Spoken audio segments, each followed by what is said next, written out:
Hey, what's up, everybody? We're over here with Dog Culture Review looking at CO2 again.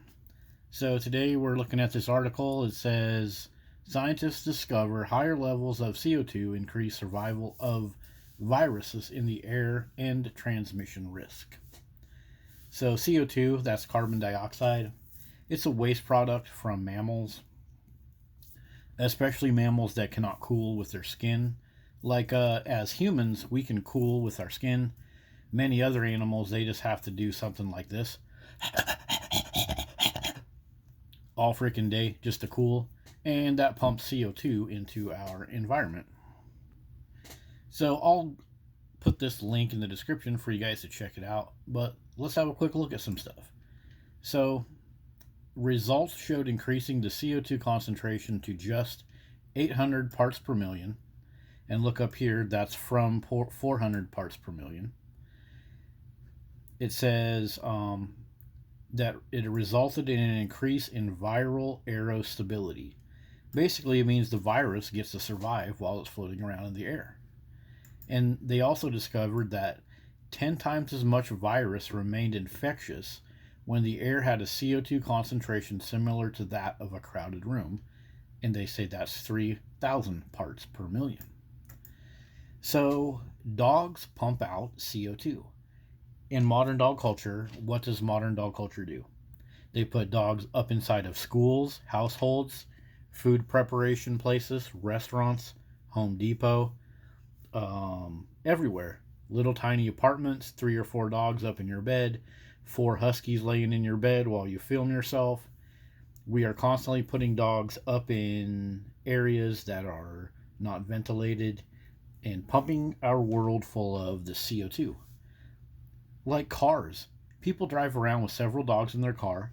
Of course, they got the window up, AC cranked because they don't want the puppy to get too warm. They're driving around with their COVID mask on, giving their dogs puppy kisses. Then they go into Walmart, Fred Meyer, 7-Eleven, whatever, and those COVID masks that are on their face that just got done being licked by a dog, well, their car is pumped full of CO2, and CO2 is like an added life boost for these viruses. And this is not even necessarily something new. There are lots of studies that use classrooms with little kids, and higher CO2 levels equal more kids not showing up for school because they get sick.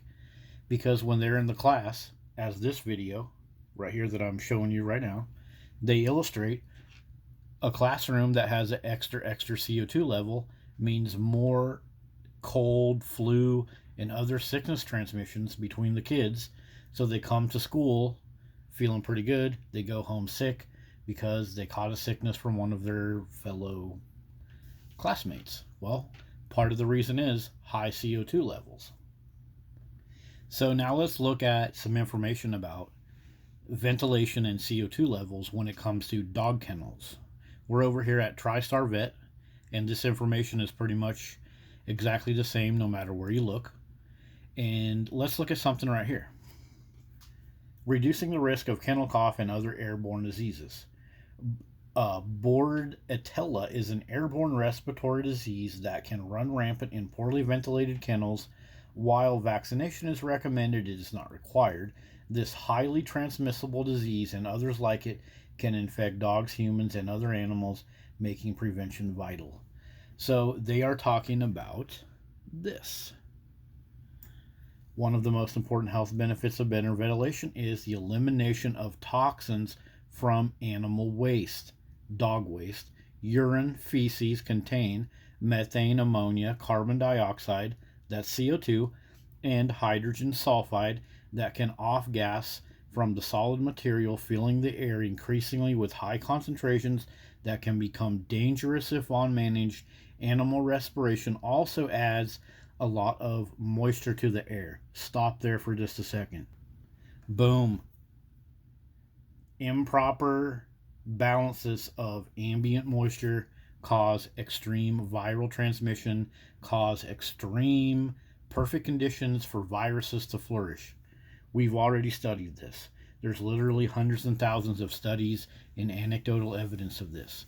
Dogs breathe moisture into the air, moisture that is just a lovely, perfect environment for this and many other viruses and sicknesses. Do you know any dog owners that are constantly having problems with bronchitis, colds, allergies, etc., so on and so forth? Yeah, they probably have a dog up in their bed or in their bedroom. So, back to this, filling the air with increasingly high concentrations that can become dangerous if unmanaged. Animal respiration adds moisture to the air, making breathing more difficult and potentially passing infections. Yes, because that moisture can carry the virus, the bacteria, everything else. Plus, the presence of moisture means your lungs have to work harder to bring in more oxygen and to expel that CO2 into an environment that is already overly pumped with CO2 because of the dogs breathing it and because of their urine and feces. Also, look, ammonia, hydrogen sulfide. Those two things can really tear up your human epithelium layer inside of your ears, inside of your eyes, your nose, and down inside of your gut. So, how many dog owners do you know that constantly have ear, nose, and throat issues? Constantly getting reinfected with COVID, or having stuff like stomach issues, like extreme problems with gluten intolerance, or they had to go gluten free, otherwise, they puked all the time. Yes, all of these components that come with dog feces and dog respiration, hydrogen sulfide, methane, ammonia, those tear up your epithelium layer. Very nasty stuff. And it's kind of, well, it's not weird, but it's telling that we can find all this information. I'm up here at TriStar Vet right now sharing all of this with you. But you can look at many other veterinary things that talk about ventilation in dog kennels, and they will tell you basically the same thing that this says. But if you look up stuff like, is it okay to have 5 dogs in my apartment with my pregnant mom? They won't tell you this stuff. It's very hard to find this stuff when you're looking for human health. But yet when they're trying to take care of dogs, oh yeah, they'll totally tell you all of the nasty stuff that you need to worry about so you can get your dogs healthier. Well, these nasty things, the odors, the gases, excessive moisture, and high concentrations of nasty infections, these all affect humans too.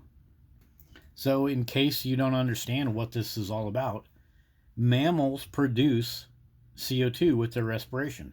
They produce all this nasty sludge and slobber when they cannot cool from their skin. That's what they do.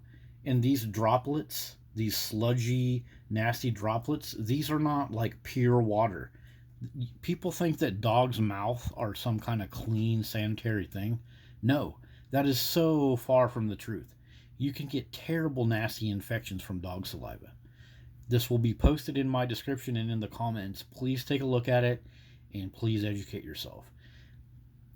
So, CO2, all this nasty liquid that helps viruses live, what the heck is going on?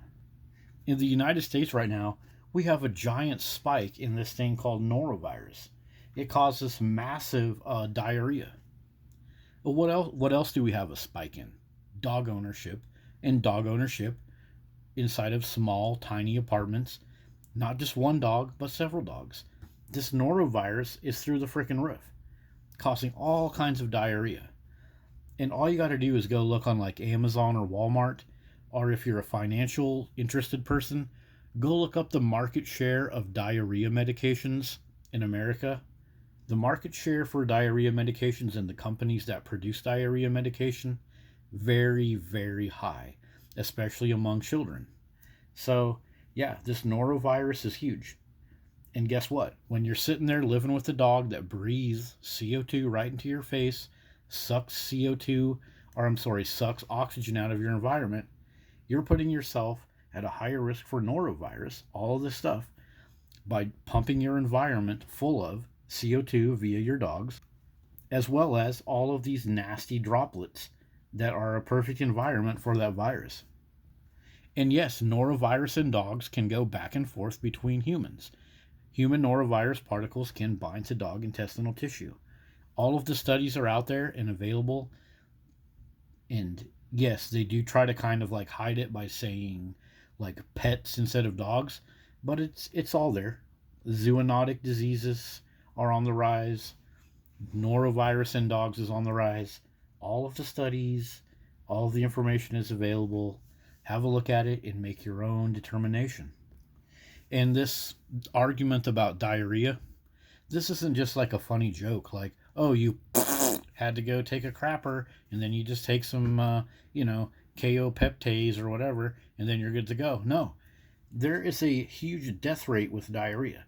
Diarrhea is a major problem, especially in India, where they have a ton and ton and ton and ton of stray dogs and exposure to feces, which ramps up diarrhea. I got a video coming on you guys for that one.